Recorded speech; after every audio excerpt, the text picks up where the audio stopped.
और उसके लिए 5 शराब के ठेके खोलेंगे। हमने कहा भाई आपने तो दिल्ली में पिछले 7-7.5 सालों में एक स्कूल नहीं खोला, एक कॉलेज नहीं खोला, लेकिन शराब पीने के तरीके आप सिखलाएंगे, उसके लिए 5 स्कूल आप खोलेंगे। तो ये बात भी उन्होंने कही। ये लोग कहते हैं कि 849 शराब के ठेके केवल हमने खोलने की योजना बनाई है, ये झूठ बोलते हैं। इन्होंने 1000 लाइसेंस बैंक्वेट हॉल के मालिकों को, होटल रेस्टोरेंट्स में जो बार्स हैं उनको भी इन्होंने दिए। इन्होंने दिल्ली में यदि नीचे शराब का ठेका है तो फर्स्ट फ्लोर पे डांस बार की भी अनुमति दे दी।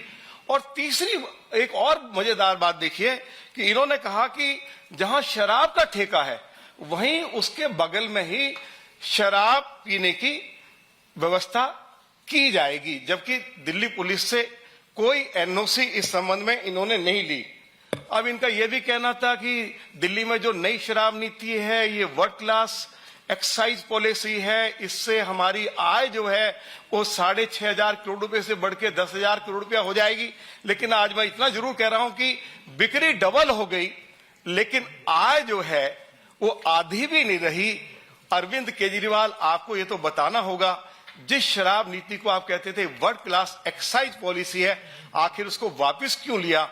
और जो स्टिंग अभी जो आया है, और जो बात हम हाउस के अंदर कहते थे कि कमीशन 2% से बढ़ाकर 12% कर दिया, जिन शराब के ठेकेदारों को उन्होंने शराब के ठेके दिए उन्होंने स्वीकार कर लिया है हां कि कमीशन 2% से बढ़ाकर 12% किया। लेकिन डिप्टी चीफ मिनिस्टर और चीफ मिनिस्टर भाजपा के विधायकों को इसकी जानकारी देने के लिए तैयार नहीं थे। और वहीं से बीच बड़ी खबर ये, सुधांशु त्रिवेदी की तरफ से जिस तरीके से बड़ा हमला आम आदमी पार्टी पर बोला गया, आपको बता दें कि आबकारी नीति से ध्यान भटकाया गया। दिल्ली बीजेपी विधायक सीबीआई को चिट्ठी लिखेंगे, यह भी बड़ी जानकारी उन्होंने दी है।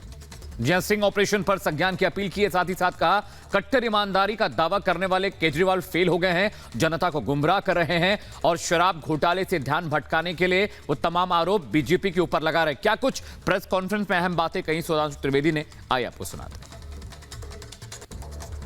दिल्ली विधानसभा में विश्वास मत के नाम पर जो अवांछित अनावश्यक प्रपंच किया गया, यद्यपि वो विधायकों को बाहर रख के किया गया, उसके बाद भी विश्वास का संकट दिल्ली में उत्तरोत्तर गहराता जा रहा है, जिसका सबसे बड़ा प्रमाण यह आया कि जब वो एक स्टिंग ऑपरेशन जो आप सभी ने देखा, जो इस प्रकार का था, जिसे एक प्रसिद्ध उक्ति में कहा जाता ना, प्रत्यक्षम किम प्रमाणम, प्रत्यक्ष को प्रमाण की आवश्यकता नहीं, वह प्रत्यक्ष दिखाई पड़ रहा था।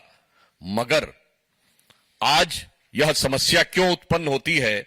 क्योंकि जो अपने को यह कहते थे भारत के इतिहास के एकमात्र व्यक्ति हैं अरविंद केजरीवाल जी, जिन्होंने संवैधानिक पद पर बैठकर औपचारिक रूप से यह कहा था कि यदि आपसे कोई मिलने के लिए आए तो उसका स्टिंग बना लीजिएगा जी और हमें दे दीजिएगा, हम उस स्टिंग के आधार पर ही कार्रवाई कर देंगे।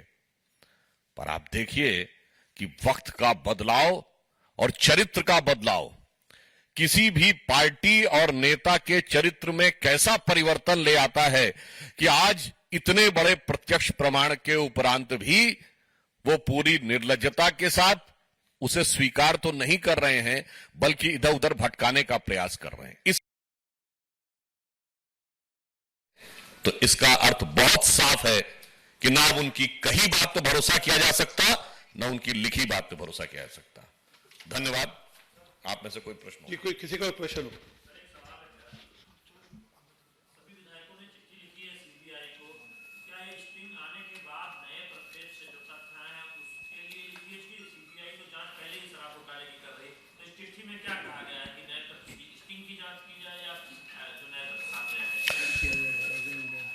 स्टिंग में जो तथ्य सामने आए हैं वो काफी गंभीर हैं और उसमें जिस प्रकार की बातें बहुत स्पष्ट रूप से, यानी न्यूमेरिक नंबर्स, संख्यात्मक विवरण के साथ, संदर्भों के साथ दी हैं, वो निश्चित रूप से एक गंभीर जांच की अपेक्षा करते हैं, तो पूर्ववर्ती, जैसा विदुड़ी जी ने बताया, बहुत सी अनियमितताएं बहुत स्पष्ट है जिसका उनके पास जवाब नहीं है। अब यह चीज आने के बाद वो चीज और एक्सप्लिसिट यानी और स्पष्ट रूप में सामने आ गई है, इसलिए इस जांच के दायरे को और व्यापक और गहन करने की आवश्यकता है।